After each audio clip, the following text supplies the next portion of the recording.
Marvin Aceves, followed by David Duran. Hello, my name is R.Joshua Collins. I'm the founder of Homeless Advocates for Christ on Facebook. Also doing ministry at a church in Anaheim. First I'd just like to share a little bit about the need of salvation for all people. So, right, we've all sinned. We all deserve hell. And this is going to relate to my talk on the homeless, actually. But, there's no reason why any of us should boast. The Bible talks about the salvation's a free gift of eternal life, right? And not of works, that any man should boast. Right? We've all sinned. No matter how many people you've helped in your life, or you think you're a great person, if you told a little lie, or you've lusted, or maybe stolen something in the past, right? We violated God's law, so we need His forgiveness, His mercy, I've been doing ministry for quite a few years, and every day I still need His mercy. We're not always going to be doing things perfectly. So, why do I say that? Sometimes we look at the homeless. Some of them, maybe they have a drug addiction. Maybe they have, something else in their life that isn't right. And then we put a judgment on them and say, well, we shouldn't reach out to that person because they're doing this or they're doing that. But the truth is, some of us are doing things also in our lives that aren't right?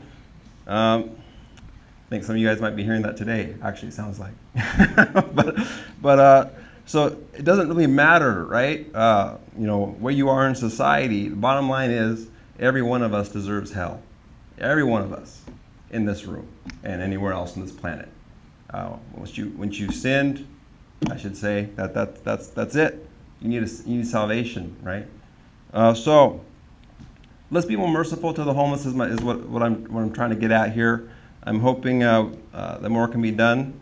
Last time I came here and spoke, I talked about getting some blankets for the homeless, and unfortunately, no one really from this council reached out to me to help me with any of that as far as getting blankets for the homeless out here sleeping out in the park. But interestingly, some people from the community did reach out to me, and they did give me some things. So I was really neat to see that. But I think that ultimately, if we don't get rid of our cold hearts, we're going to remain in the same position. And it shouldn't take a lawsuit to create shelter for homeless people. That's what it takes. That shows where our heart's at, right? You shouldn't have to be sued into loving people. And so I just want to encourage the council to work hard, for affordable housing and for other options other than just the shelter, because some don't want to go in there because they've had bad experiences when they've been warehoused with a lot of random people, and that's sometimes the problem. If you have limited options, you're going to have limited results. If you don't have a lot of maybe other ideas out there, for people, or places for people to go, other than just one warehouse, like from what I understand, only Kramer is the only option for people that are in Buena Park that are homeless to go to. And one homeless woman said she didn't want to go there because how she was treated there by one of the staff. And I know there's an ACLU report out there that talks a little bit about the bad treatment from some of the staff and all kinds of different things that have happened to people in shelters. So you can't necessarily always blame the homeless for not wanting to go into those types of places. So most all of them want privacy and security. So if you don't have an option like that for people, sometimes they're not going to go that way. So maybe why not have maybe an area where you could have tents for now until we get the shelter built. But there should be some kind of option right now, I think, in Buena Park where people can go until that shelter is created. Because right now we know there's not one created here in this city. So unless you want them just remaining on the streets and in the parks and those types of things, it'd be great to come up with something. I think you guys could do that. The higher rents, of course, are another problem. If we get rent control, ideas I'm just throwing out there, and I hope that some people within the sound of my voice will get more involved, of course. Unfortunately, a lot of times things have to work from the bottom up. People, in the position of council and things like that aren't going to get involved right away. And like I said earlier, it might take a lawsuit to make them move, but it'd be great if that didn't have to be the case.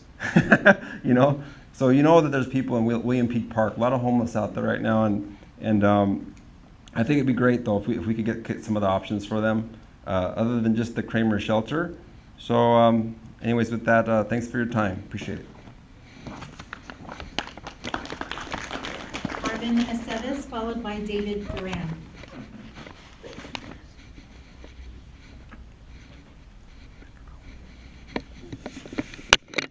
one thing I forgot to mention, we need to have a holistic approach. I wish I would remember to say that. But we need a holistic approach and more, of course, services for the homeless that are on the streets. Other than just the housing, they need, of course, help with sobriety and those types of things. But anyway, thanks for your prayers, support. Please share the video, like, subscribe, and of course, pray for salvation for those that need salvation. Thanks for your prayers and support. May God bless you. You seek first His kingdom always. Bye-bye.